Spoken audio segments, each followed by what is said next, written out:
Здравейте, аз съм Денислав и тази вечер ще приготвим адана кебаб на тандур с помощта на тези шишове, плюс един много специален хляб, който ще приготвим с помощта на тази ръкавица вътре в тандура. За адана кебаба използваме говежда кайма и агнешка кайма, 50 на 50 смес от Meat Revolution.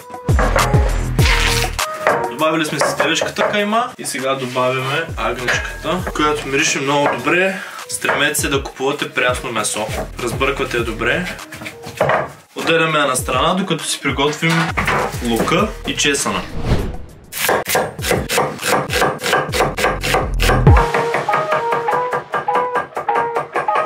Същото нещо правите и с чесъна.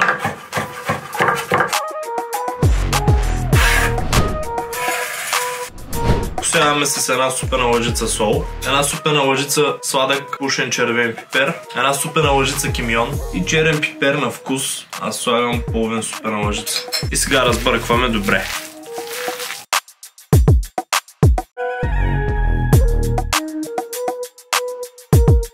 Преминаваме към запалването на тандура. Ползваме чисто дърво, което си подреждаме вътре в тандура. 6-7 съчки слагам аз за начало и след това паля с купче пресована дървесина и една горелка.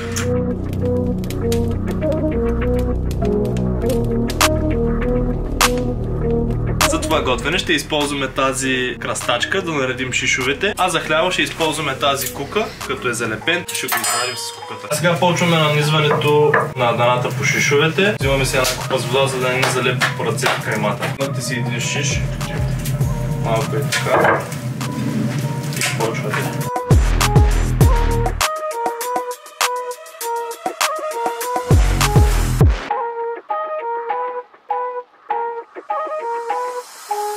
Така трябва да ви изглежда един шиш с адана кебаб. Много е важно да си вземете една топка фолио и да я сложите на края на шиша, за да не изпада месото. И сега чакаме един наш приятел да донесе тестото, с което ще направим хляба. И това е Михани, който носи тестото в тенджерата на Бат Баско. Поздрави! Добър вечер!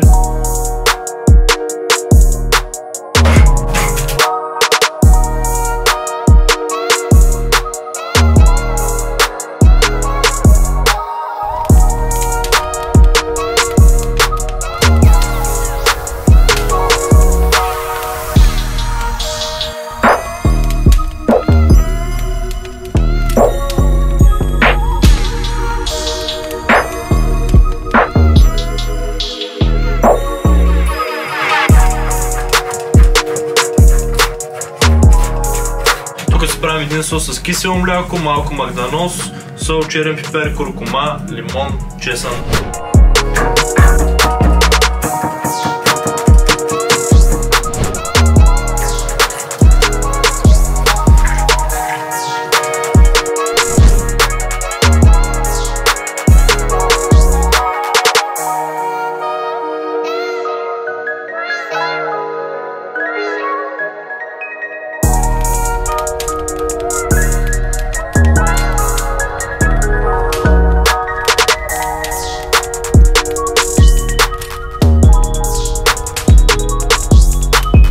Тандура е вече готов, стигнала е температура. Слагаме си и тази кръстачка тук и внимателно си подреждаме шишовете с адана кебаба.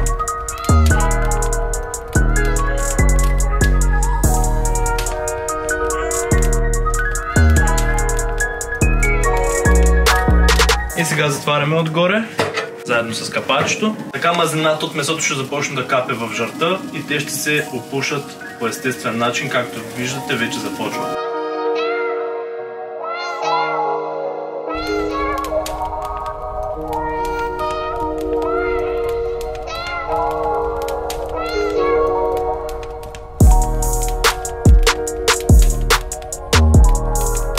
Започваме с хлебчетата, трябва да ги разтерим.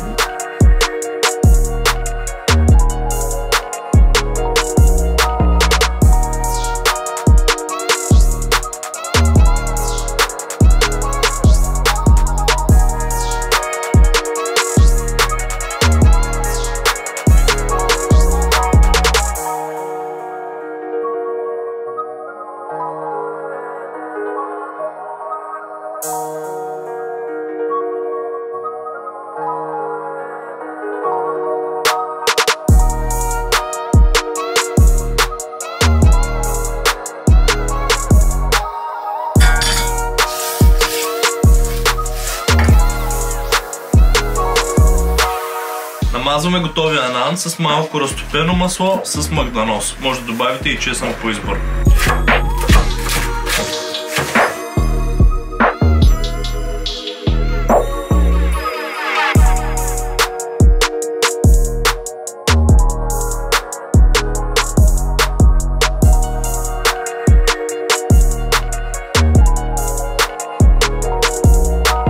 Домашен Адана кебаб с нан хляб и едно много вкусно сосче на тандур. Задължително трябва да опитате. Не забравяйте да се абонирате към страницата и да ни пишете коментар какво да бъде следващото нещо, което да сготвим. До следващия път.